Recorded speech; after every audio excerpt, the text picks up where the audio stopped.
What do you like in this matchup, though? I mean, obviously, this is probably not a matchup you've seen over and over, but what are your thoughts here looking at the Uh, deck list? what one really nice thing is that Tishana's Tidebinder, which is just so good against every deck, it feels. Hmm.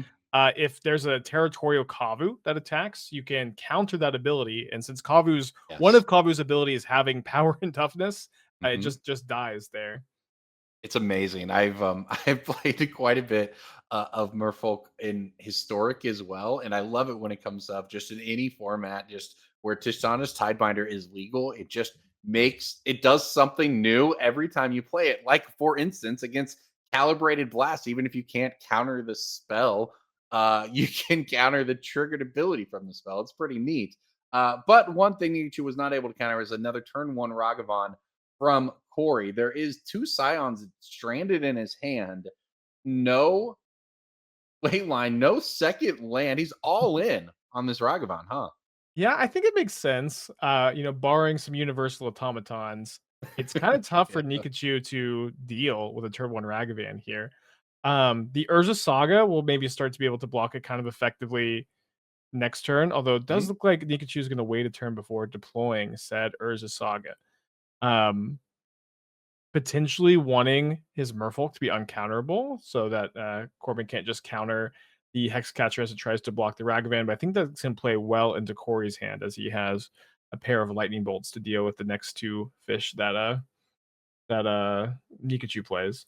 Yeah, you nailed it. It's always the clock that worries Merfolk, not always the card advantage. So that's what Corey's just going to come in. The clock in this case being the, the advantage he gains in mana and resources as Nigachu tries to just deal with Ragavan is not able to do it. That said, Corey a little constrained on mana, goes for the lightning bolt. It is met with force of negation by Nikachu, who chooses to fight over this hex catcher on Ragavan block. All of that said, Ori has a second lightning bolt at the cost of a treasure token to remove the hex catcher if this one makes it Yeah, through. the first one was good enough to force a negation. Hmm. I would guess that this one would be two, especially seeing Corey miss that second land drop. Right. What a very interesting set of circumstances that really uh, you don't see come up very often, but that's how much it matters, I guess, in this particular matchup to these players at this moment. And just like that, it's Corey stranded on one land, Nikachu deploying Urza Saga, gonna have a creature here, and I guess Constructs arriving next turn for whatever that is worth, and I don't have any clue what that's worth in Merfolk.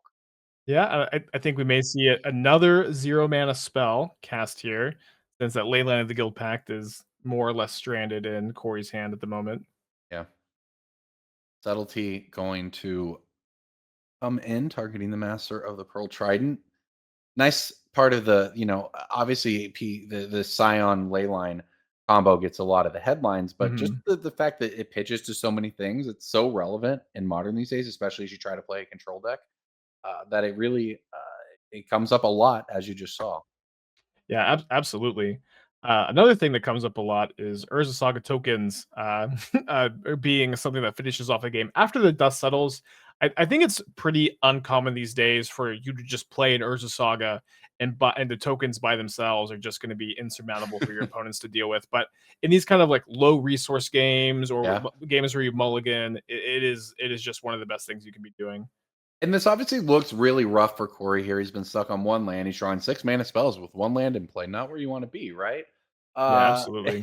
and it's not. But this is sort of how the deck plays. It is very much not all in, but very reliant on being able to use its early plays to get an advantage and get ahead on mana. And that was what Nigachu was able to stop when they fought over that block, and now these construct tokens with the second saga arriving, threatening to just clear the way.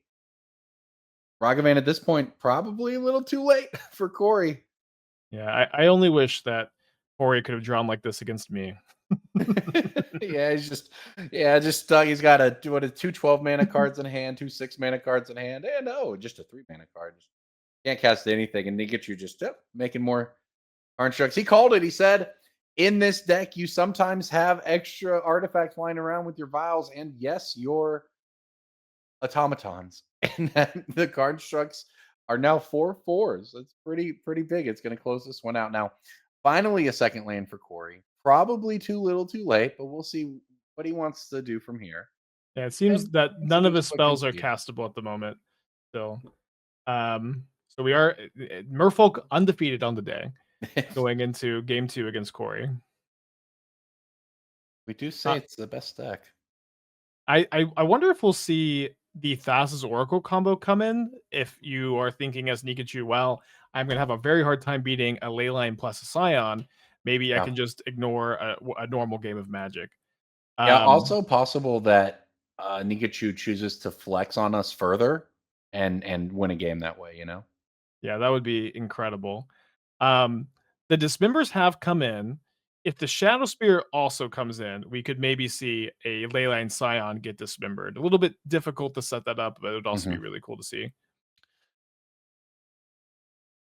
Interesting that I see the Tidebinders are chilling in the sideboard at the moment, which I think would be one of the better cards of the matchup, but I would not question Nikitu's knowledge Yeah, on the the matter. thought is perhaps that on the draw, it's very slow. He wants to maximize interaction on the Mhm. first 2 turns of the game. Because for the Merfolk side, I think winning that first game was probably felt pretty nice because the sound deck has draws you sort of can't interact with, and interaction in your creature deck that plays a bunch of 2/2s for 2, as Nikachu's hand looks like right now, really, it's any interaction comes at a premium. So this is a really interesting hand for the Merfolk deck. One land vial, a bunch of lords. Now, subtlety might be able to tie it together. Corey, you might say it's an interesting hand. Turn 0 leyline. Yeah. Well, one thing I love for Corey about this matchup is this is an open deckless tournament. You can Hmm. see that Nikachu, with the exception of Odawara, is just not going to be able to get a ley line of the Guild Pact off the table. So you Right. can feel somewhat comfortable just not cracking your fetch lands, making sure your life total stays as high as possible, so you can race the Merfolk also to the best of your ability. I think we saw a Ragavan and a Fable both get topped by the Preordain here. Ragavan very good against Merfolk. A lot of times it's just a 1 mana creature that is trading with a 2 mana creature. Yeah. Remember, date myself a little bit, but Snapcaster Mage in Old Modern, the joke was that it was an ambush viper because just having a creature attached to your cards that provide value in other ways is always relevant. And in this case, Ragavan is very relevant just as a 2 power 2/1 or 2 power one mana card. Uh Territorial Kavu for 2 mana, quite a bit more, and Nigachu just instantly snaps off that subtlety to Mhm. kick off the battle. Yeah, I think you've gotta do this, especially because your hand is so redundant. You've gotta stay Right. in a spot where you just don't fall too far behind on board. A Yeah. very interesting decision to top or bottom the Kavu too. Yeah. What are you thinking if you're from Corey's side here and you see you have your turn 2 Kavu run into the subtlety, you're facing down Ether Vial. Um, what do you think you're doing here? Is this something you want? I would probably lean towards bottoming it. I Hmm. would be afraid of Tishana's Tidebinder. I'd be Yeah. afraid of Nikachu over the next 2 turns being able to set up for a Tidebinder to kill my Kavu when I attack in the next couple turns. Yeah, and looks like Um, that's what he did. yeah, I think we'll see. How, the Fable of the Mirror Breaker gets slammed. Maybe the token gets bounced by the Aether Mhm. Spellbomb, though. We'll see. Well, Nikachu desperately wanted to hit a land on that turn because what the subtlety does on that turn 2 play is it keeps the life total sort of in your favor, and the ability to just play a lord, vial in a lord, play a lord, and have a bunch of 4/4s when your opponent is maybe just playing a fable or something. That was Mhm. sort of what you're hoping to do there. Now, not hitting the second land on that turn slows down that clock quite a bit. Uh, but that said, Corey doesn't have removal right now, right? He's just looking at a hand of Ragavand and an expressive to dig further, and of course the Fable ticking up will give him access to cards. Yeah, this is a more interesting turn than it looks like, I think, for Hmm. Nikachu, where you have to weigh the mana advantage of the Goblin Shaman versus you just trying to go all in and race with your 3 Lord of Atlantises. Right. Um, always a much easier decision too when you can see the hands. Like we can all see that Corey doesn't have a removal spell in his hand. is just not the luxury that Nikachu can have, and has to think about what kind of position he'll be in if one or two of his lords die next turn cycle.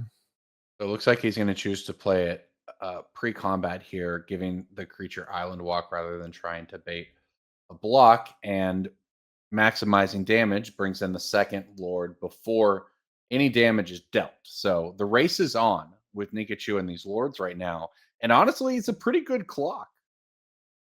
Yeah, I think even next turn, Yeah, this is 12 lethal. It's lethal. lethal. Yeah, Well, maybe 1 point eight, short. 8 and 5 is 13, and Corey, of course, not having to fetch. As long as he can avoid taking a point of damage from something along the way here, might have an extra turn. Huge expressive iteration. Yeah. Finds Mm, Prismatic Ending, Murktide Regent, and Territorial Kavu. Could double spell if the Prismatic Ending goes after the Tide Shaper this turn, but then you'd have two unblockable creatures coming at you. Um, so I think what I might like to see is the Kavu go into the hand. mhm. Oh, although I guess it's kind of tough to exile the Prismatic Ending where Nikachu now knows to not block the Goblin Shaman, like, but it's probably a little bit too tricky to try to conceal the Prismatic Ending in your hand by like exiling the Kavu, attacking with the Shaman. But that would maybe work. Though Yeah, I mean that's a line because then if you're saying you bait out the block and then you're able to do something, but also it's just gonna. So it looks like what he's gonna opt for is just removing a master. This removes the island walk from at least one of the creatures, since the Lord of Atlantis only grants other Merfolk island walk. And that's a large part of in historically how Merfolk wins these matchups is you get into a situation where they just need a few more points of damage, and their creatures all just happen to be 3/3s and unblockable. And on that note, Lord of Atlantis, number 2, joining Nikachu's hand. yeah, and I can't think of a better top deck. This is gonna put him in awesome position here, I think. Yeah. Slams in with the 2 creatures that are able to attack.